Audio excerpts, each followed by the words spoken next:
Hello, welcome to the Idiots Vance blog. We're here with Mr. Jimmy Carr. We've got bruises and things. We went go-karting yesterday together, and I've got the stigmata.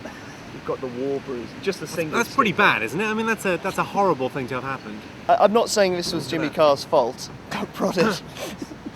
Oh, God. I think we can all agree Ross Noble absolutely ruled. The fucking idiots were pretty good as well.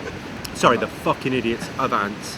So Jimmy, you're in Montreal. Yes. Having you enjoying yourself? Absolutely. I I love it. I think when I got into this, I was a little bit late to kind of get into comedy. I think I was probably older than you guys are now. When I started, I was like 26. Right. I was such a huge comedy fan that that's kind of why I got into it. I like doing the shows and performing and stuff, and it's like hanging out with other comics is great fun. But actually, just seeing the shows, there's been some amazing things.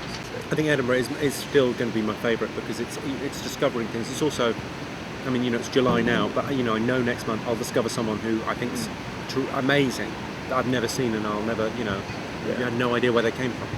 You tend to see you at the back of lots of gigs, kind of watching and keeping track of kind of the comedy scene. You're obviously a massive comedy fan. It's partly being a comedy fan, it's partly kind of seeing what else is out there. Because I think there's a certain level at which you sort of, if this is your life, and it's a weird thing now to think about it being a career and a life and a job that's like, I'll be doing this for the rest of my life, I guess. All right.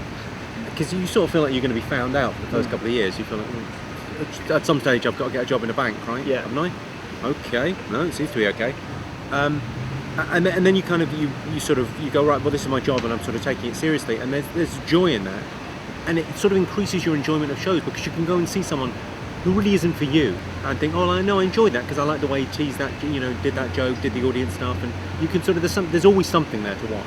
If it was the Jimmy Carr Gala tonight in Montreal, and you were you were hosting it, and you were booking the 4 acts who were going to be on, living or dead, who would be your dream 4 acts with kind of you hosting it? Oh my God, I would have.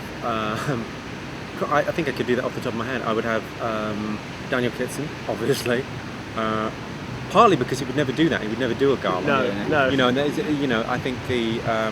I do slightly get frustrated with the too cool for school thing, but he's just the best at doing this. I'd probably have David Tell.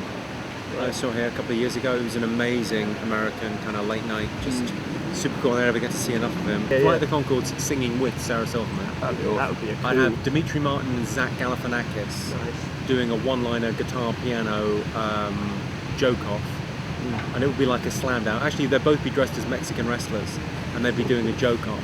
It's interesting you say living or dead, and there's no one dead on the list.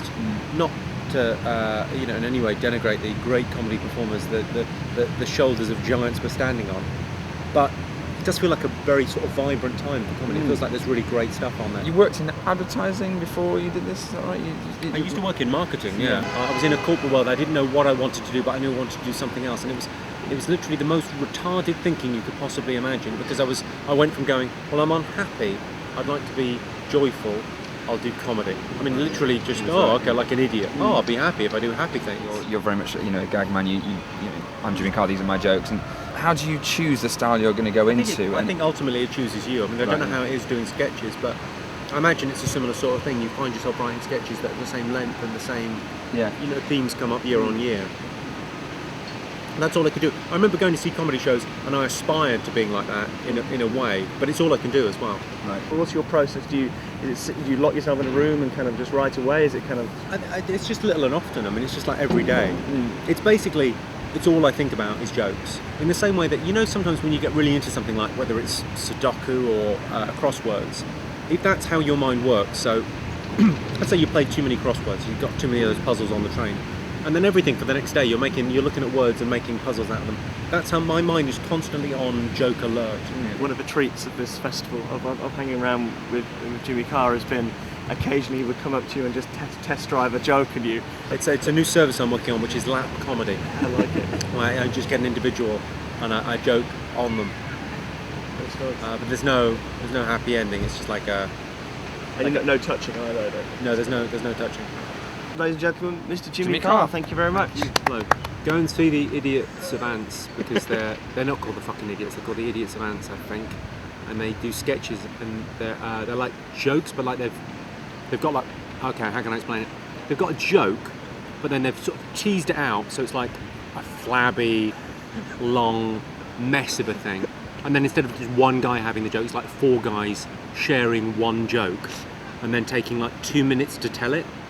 So go and see that. And then come and see my show and enjoy some proper comedy.